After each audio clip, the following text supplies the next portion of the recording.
Hey guys, welcome to the video for you guys. In today's video, we're going to show you how to stop screen mirroring from your iPhone to any other device on the latest iOS version. So let's get started. So if you have one of the newer phones with the island, it's going to be really simple. If you are doing the screen mirroring already, you can simply click on the top here, and there you go. You can see the device it's connected to, and you can just click on stop mirroring, and it'll stop mirroring just like that. Now, in a case that you don't have that screen mirroring island option, you can also pull down the control menu right here, or pull it up from the bottom if you have one that goes from the bottom.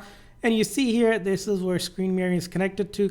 Also, you'll notice these two rectangles that are animated here. You can also click on that, and once you click on it, you'll have the ability to stop screen mirroring just like that. So both ways will work. If I hit screen mirroring, as you can see here, it's not anymore screen mirroring because it's up top here, stopped. And here, if I click on it again, I can go ahead and select again to start the screen mirroring again. So after that, you have done that. What you want to do is also check out if that's not working for you.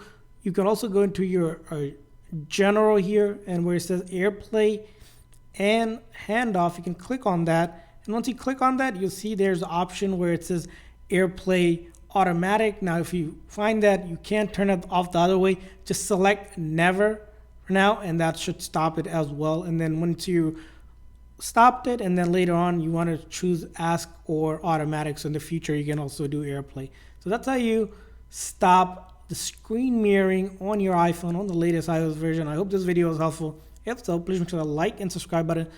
Thanks for watching, guys. See you guys next time.